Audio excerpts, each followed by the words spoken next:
요한계시록 3장 12절 13절 요한계시록 3장 12절 13절 두 절을 읽겠습니다. 이기는 자는 내 하나님 성전에 기둥이 되게 하리니 그가 결코 다시 나아가지 아니하리라. 내가 하나님의 이름과 하나님의 성 곧 하늘에서 내 하나님께로부터 내려오는 새 예루살렘의 이름과 나의 새 이름을 그 이 위에 기록하리라. 귀 있는 자는 성령이 교회들에게 하시는 말씀을 들을지어다. 여기에 귀 있는 자는 성령이 교회들라고 했습니다.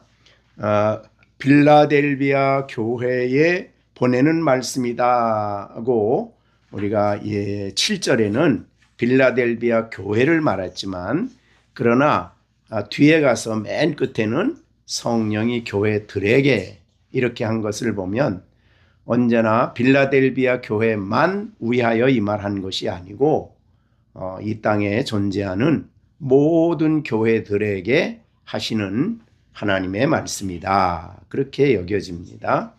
그런데 귀 있는 자는 성령이 교회들에게 하시는 말씀을 들으라. 여기 귀는 이제 거듭난 사람에게 하나님 주시는 영적인 귀입니다. 그래서 들을 수 있는 귀, 듣는 귀, 귀가 열린 사람들이죠. 성령이 교회들에게 하시는 말씀을 들으라. 우리가 빌라델비아 교회에게 하신 말씀은 오늘 이 시대의 교회인 우리들에게 주님 성령께서 말씀을 하신 것입니다. 그러면 오늘 12절을 통해 어떤 말씀을 성령이 우리에게 하시는가? 첫째, 이 12절에 보면 성령께서 말씀하시는 내용이죠. 이기는 자라고 표현을 하고 있습니다. 이기는 자. 이것은 아시아의 7 교회에 다 기록한 말이죠. 마지막에 이기는 자라고 표현이 되어 있습니다. 그러면 여기에 이기는 자란 말은 어떠한 뜻일까? 그런지 앞에 두 가지를 들을 수 있어요. 그러니까 8절과 또 하나는 10절에서 두 가지입니다. 거기에 보면 첫째 거기는 저 작은 능력으로 가지고도 내 말을 지키며 내 이름을 배반하지 아니했다. 그러니까 그들은 하나님 말씀을 끝까지 지키며 또 끝까지 예수님의 이름을 배반하지 않고 예수 그리스도를 온전히 신뢰한 사람이 되는 것, 이게 바로 이기는 자입니다. 그 다음에 이제 10절에는 세상의 성도들에게 올 여러 가지 시험이죠. 그건 고난입니다. 어려움과 고난이 있지만은 이제 이 모든 고난을 넉넉히 이기는, 즉 이런 고난 속에서도 예수님을 배반하지 않고 고난 속에서도 신앙 포기하지 않고 끝까지 믿음을 지키는 사람들, 이게 이제 이기는 자들인데 이렇게 이길 수 있도록 해 주시는 분이 계십니다. 결국은 우리 혼자 우리 개인에게 너 이기는 자가 되라 이렇게 말하지 않고 우리를 이기게 하시는 분이 계십니다. 그것은 바로 우리가 로마서 8장 35절로 37절에서 이기는 자에 대한 말씀이 있습니다. 거기에 보면 우리를 그리스도의 사랑, 누가 우리를 그리스도의 사랑에서 끊으리요? 환난이나 곤고나 핍박이나 기근이나 적신이나 위험이나 칼이라. 기록된 바 우리가 종일 주를 위하여 죽임을 당하게 되며 도살할 양같이 여김을 받았나이다 함과 같으니라. 그러나 이 모든 일이에요. 그리스도인이 이 땅에 당할 수 있는 모든 박해, 환난, 또 어려움, 이런 모든 일에 우리를 사랑하시는 말미암아 우리가 겨우 이기는 게 아니고 넉넉히 이깁니다. 결국은 우리를 사랑하시는 예수님의 사랑은 누구도 끊을 수 없고 그 사랑이 우리에게 있고 그 사랑을 가지고 우리 안에 예수님이 지금도 살아계셔서 역사하고 계십니다. 그러므로 이 사랑이 있기 때문에 우리는 이기는 자입니다. 내 힘으로 이겨라 그러면 우리는 넘어지죠. 그러나 우리는 이기는 자다. 그럼 우리가 예수님께서 우리를 사랑하셔서 우리에게 성령을 보내주심으로 우리로 하여금 끝까지 예수 믿는 믿음을 지키고 주님을 배반치 않게 할 것이며 이 땅에 수많은 시험, 고난이 환난인데 아까 로마서에서 말한 대로 환난, 곤고, 박해, 기근 초대교회는 다 있었습니다. 어느 교회나 이 어려움이 있었는데 그런 어려움 속에서도 그들은 어려움을 넉넉히 극복하고 넉넉히 승리자가 되어 주님 앞에 서고 결국은 궁극적으로 영원한 하나님 나라에 서게 하실 것이다 하는 것이 바로 이기는 자입니다. 사실은 그리스도인들은 이 세상을 이기는 자입니다. 대표적으로 요한 1서에는 세상을 이기는 이김은 너희의 믿음이다 그랬죠. 그러니까 예수 믿는 믿음을 가질 때 주님의 사랑하시는 주님의 도우심과 돌보심 속에서 세상의 유혹을 이기고 넉넉히 이긴다. 그 다음에 환난도 곤고도 기근도 이런 거 있다고 어려움이 있다고 예수 믿는 거 금방 포기하고 주님을 멀리하고 그렇게 안 한다 그 말이죠. 결국은 우리 시령이도 좀 힘들지만 나를 사랑하시는 이로 말미암아 내가 넉넉히 이긴다. 그렇게 예수님이 나를 사랑하시기 때문에 내가 조금 좀 넘어질 수도 있고 기대가 못 미칠 수도 있지만 그러나 이게 다가 아니고 하나님 주님이 나를 사랑하셔서 다시 힘을 얻고 넉넉히 이기는 자로 하나님 앞에 서게 해 주실 거다. 그래서 그리스도인은 이기는 자입니다. 그러면 여기에 12절에 이기는 자에게 약속한 약속이 여기에 세 가지가 있습니다. 첫째, 하나님의 성전의 기둥이 된다.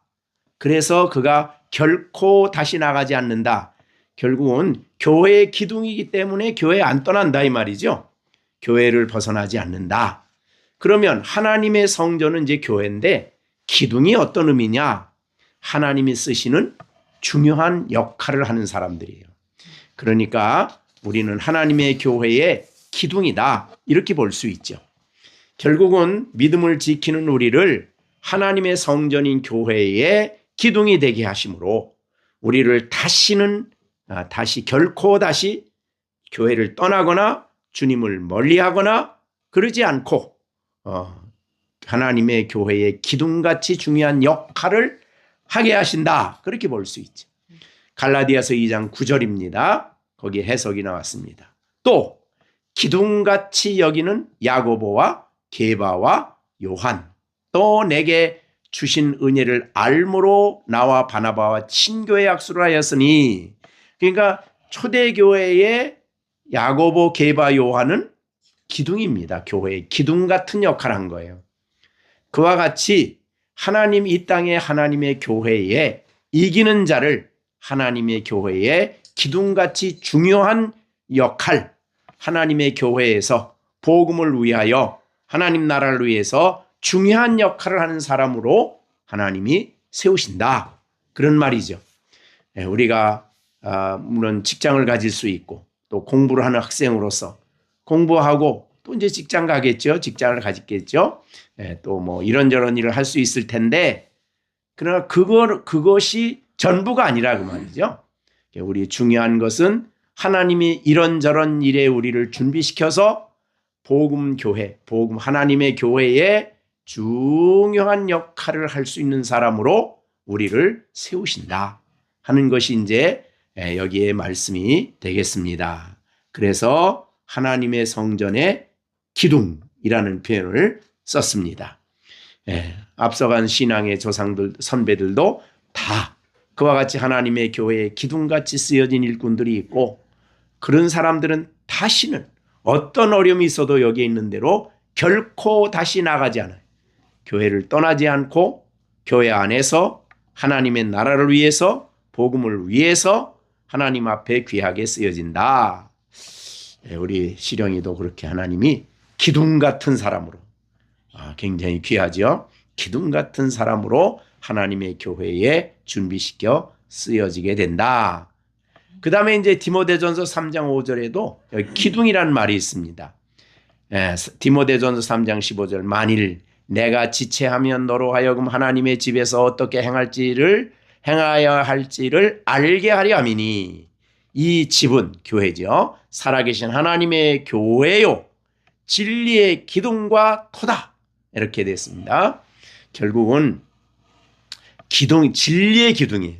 아까는 하나님의 교회의 복음의 중요한 역할이라고 갈라디아서 2장 9절에 얘기했는데, 여기는 진리의 기둥이에요. 진리를 이 땅에 보이고 진리를 드러내고 진리를 높이는 그런 역할을 한다, 그 말이죠. 그런 역할하는 사람으로 우리를 만들어 가시고 세워 가시는 분이 우리 주님이십니다. 그래서 여기 이기는 자에게 하나님이 그렇게 성전의 기둥이 되게 하시고 진리의 기둥이 되게 하셔서 진리를 드러내는 사람, 진리를 따라가는 사람, 세상이 아니라 하나님의 진리를 높이고 진리를 드러내는 그런 일에 귀하게 쓰여지는 사람으로 세우신다. 이게 첫 번째 약속입니다. 그 다음에 두 번째 약속은 여기 내가 하나님의 이름과 하나님의 성 곧 하늘에서 내 하나님께로부터 내려오는 새 예루살렘의 이름과 나의 새 이름을 그 위에, 그 이는 이제 교회죠. 교회 위에 기록한다, 이런 말인데, 그럼 이름을 기록한다는 게 뭐냐? 이름을 딱 기록하면 이제 집 앞에 이렇게 이름을 기록하면 그 집은 그 사람의 소유가 되는 거죠. 그렇듯이 내가 하나님의 이름을 기록한다. 이건 내가는 예수님이시죠. 그 사람에게 하나님의 이름을 기록한다, 그 말은 하나님의 소유가 된다, 그런 뜻이죠. 하나님의 소유. 그래서 우리 자주 이사야에서 43장에도 말한 것처럼 너는 내 거다, 내 것이다. 이 세상에 우리는 세상 것이 아니고 죄에 속한 사람이 아니고 하나님께 속한 사람이다. 그래서 하나님의 이름을 기록해요. 그래서 누구도 그것을 지울 수 없는 이름이에요. 그 다음에 하나님의 성 곧 하늘에서 하늘에서 내 하나님께로부터 내려오는 새 예루살렘의 이름, 이거는 교회입니다. 새 예루살렘 교회. 이 교회는 예수님의 신부라고 그러죠. 그래서 교회를 신부라고 그러는데, 주님의 한없는 사랑을 받고 있는 교회. 그래서 우리에게 너는 교회다. 예수를 믿음으로 그리스도 안에 있고 그리스도 안에 있으므로 우리는 바로 교회의 이름. 그러니까 우리는 교회다, 그 말이죠. 그렇게 우리가 볼 수 있습니다. 예수님이 이 새 예루살렘을 만드신 후에 하나님이 새 예루살렘을 보이셨어요. 이게 요한계시록 21장 이제 10절인데, 성령으로 나를 데리고 크고 높은 산으로 올라가 하나님께로부터 하늘에서 내려오는 거룩한 성 예루살렘. 이게 바로 교회죠. 그래서 마지막 예수 그리스도의 영광을 누릴 참교회예요. 이거는 참교회. 그래서 그 교회는 11절에 하나님의 영광이 있고 이렇게 돼가지고, 이렇게 해서 교회, 너는 하나님의 교회다. 이렇게 우리가 예수 믿으면 이렇게 하나님께 속한 교회가 되게 하셔서 그리스도의 신부죠, 영적으로. 그래서 하나님의 신부가 되어 주님의 크신 사랑 속에 주와 함께 사는 그런 사람으로 만드신다라고 말씀을 하신 겁니다. 그 다음에는 이제 또 세 번째, 이거는 나의 새 이름을 그의 위에 기록한다. 여기 이제 새 이름은 부활하신 예수님의 이름입니다. 그러니까 부활하신 주님의 새 이름을 기록하면 주님의 소유죠. 부활하신 예수님의 소유된 사람, 또 예수 그리스도께 속한 사람, 주님 안에 있는 사람이죠. 주님께 속한 사람, 하나님께 속한 사람, 교회에게 속한 사람. 그래서 여기에 이름을 쓴다는 그 말은 종합적으로 소유된 사람이다, 그런 뜻입니다. 그러니까 우리의 존귀함은 우리의 소중한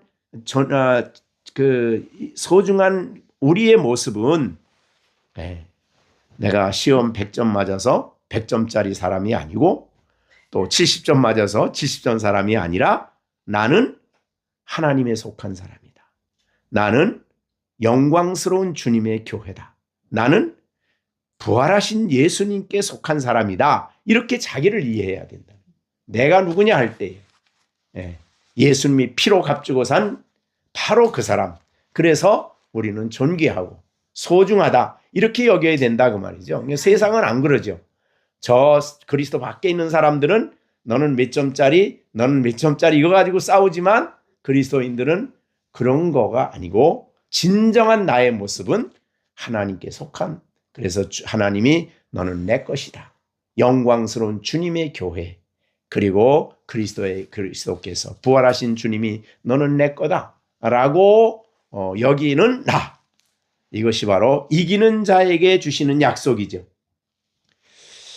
자, 우리는 그래서 오늘 이제 필라델비아 교회를 마지막하면서 주님께 속한 우리로서 이 땅에서 이기는 자로 살아야 되겠습니다. 그것은 바로 하나님의 크신 은혜와 하나님의 말할 수 없는 주님의 그 사랑을 힘입어 우리가 예수 믿는 믿음을 끝까지 지키는, 예수님의 이름을 배반하지 않는, 아무리 어려워도. 초대교회는 예수님의 이름을 배반하도록 했죠. 그래서 우리가 서문학교의 폴리갑 얘기했죠. 초대교회는 박해를 할 때 뭘 시험을 받냐면 너 예수를 주라 하느냐, 예수님을 주인이라 하느냐 아니냐, 이렇게 된 거죠. 그래서 황제를 주인이라만 얘기하면 내가 다 용서해 준다, 이렇게 얘기를 했어도 거기 따라가면 안 되는 거죠. 그죠? 그래서 초대교회 성도들은 예수님 믿는 그 이름, 예수님의 이름을 배반하지 않았다. 이게 굉장히 중요한 역할입니다. 그리고 우리는 정말 여기 이제 10절에 있는 대로 예수 믿다가 어려움이 오고 시련이 와더라도 주님을 떠나지 않고 교회를 떠나지 않고 하나님의 백성으로 살 때에 하나님이 우리들에게 놀랍게 역사해 주셔서 여기 보면은 시험의 때를 면하게 해준다. 시험이 없다고 안 그랬어요. 시험은 있지만 그거를 넉넉히 승리하고 이기고 극복하고 오히려 그 역경을 통해서 배우고 역경을 통해서 한 걸음 더 나아가고, 그렇게 역경을 사용하셔서 우리를 하나님이 원하시는 사람으로 만들어 가시죠. 그래서 욥에게 만약에 그 어려움이 없었다면 욥기가 없었죠. 그렇죠? 욥에게 그 어려운 시련이 있었기 때문에 욥은 엄청 성화가 됐죠. 성화가 되고 하나님을 새롭게 이해하는 계기가 됐죠. 어려움은 힘들지만, 그래서 인생 살아가면서 우리에게 이러한 시험이 있지만 시험에 넘어지는 사람이 아니라 그거를 극복하고 거기서 하나님을 더 신뢰하고 하나님을 더 가까이 하는 그런 사람으로 우리를 연단시키는데 우리를 쓰신다. 요셉이 애굽에 날아가서 어려움이 없었다면 연단 못 받았어요. 연단 못 받았으면 애굽의 총리가 될 수 있나요? 못 되죠. 어림도 없어요. 그래서 우리가 시편에 지난주 시편 경건의 시간에 했죠. 요셉이 하나님이 말씀으로 요셉을 연단하셨다. 그리고 그를 애굽의 총리가 되게 하셨다. 이게 굉장히 중요한 말이죠. 자, 우리에게 이 땅에 사는 동안에 아무런 어려움 없는 인생을 살게 하지 않았어요.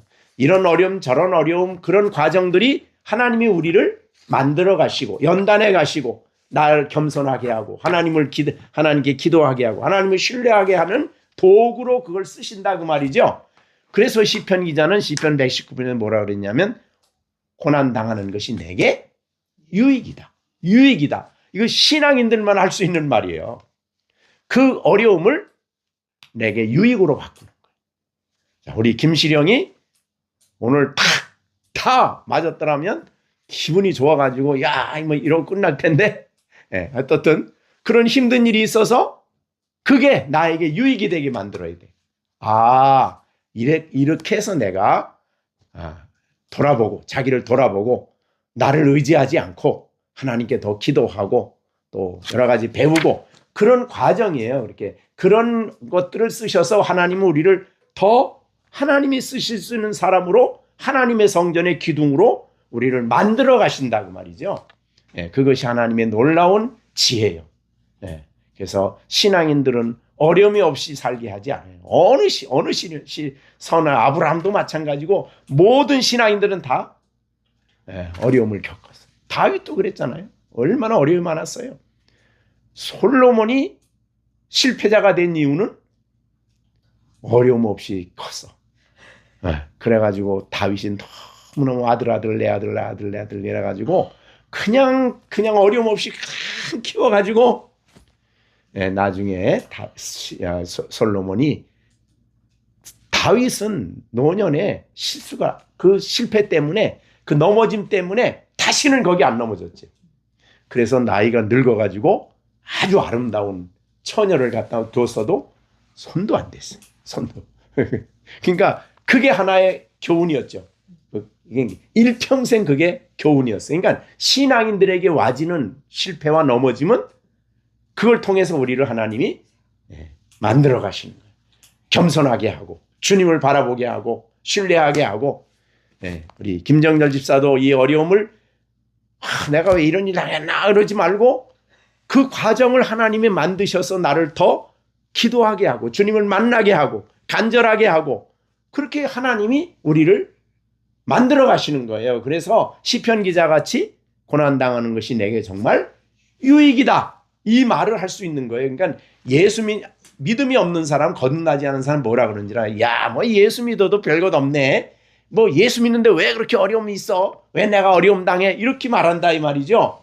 그러나 참 하나님의 성전의 기둥 같은 사람은 그 주님 안에 있는 그 신앙의 자리를 나가질 않아.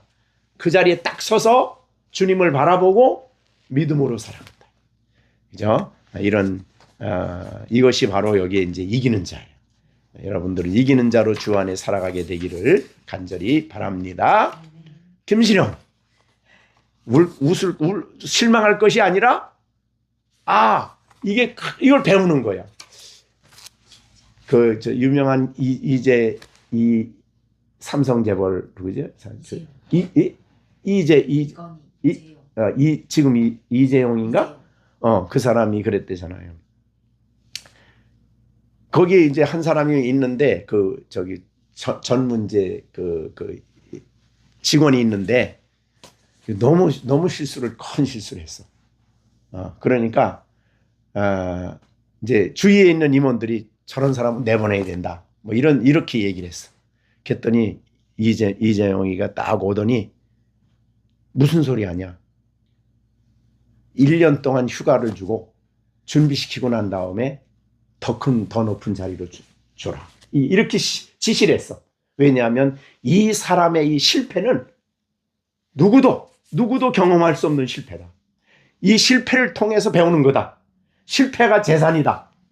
그러니까 사실은 알고 보면 실패는 우리에게 큰 재산이야. 근데 거기 다시 넘어지면 안 되는 거지. 그래서 배워서 여기서 배우고 다시 이렇게 일어서는 거예요. 자, 그것을 알고 오늘 본문에 있는 말씀처럼 하나님의 성전에 기둥 같은 위치에 나를 두셨으니까 좀 어려움이 있어도 거기를 벗어나면 안 돼. 그 자리를 지키면서 믿음 생활하는 우리들이 되어지기를 바랍니다. 기도하겠습니다. 은혜로우신 아버지 하나님, 오늘도 저희들에게 귀한 시간 주시고 우리를 이 땅에 교회로 세우시고 거듭나게 하셔서 예수님의 소유요 하나님의 소유요 교회에 속한 자로 우리를 세워주셨음을 감사드립니다. 주님, 우리가 때로 인생을 살아가면서 넘어질 수 있고 실패할 수 있고 쓰러질 수 있지만 그것이야말로 다른 데서 배울 수 없는 중요한 기회임을 알고 우리가 다시 서서 다시 일어나서 주님 앞에 바로 서고 하나님과 더 가까이 하고 하나님 앞에 더 기도하고 더 바르게 살며 하나님을 기뻐하는 사람들로 성장해 갈 수 있는 우리들이 되게 하여 주시옵소서.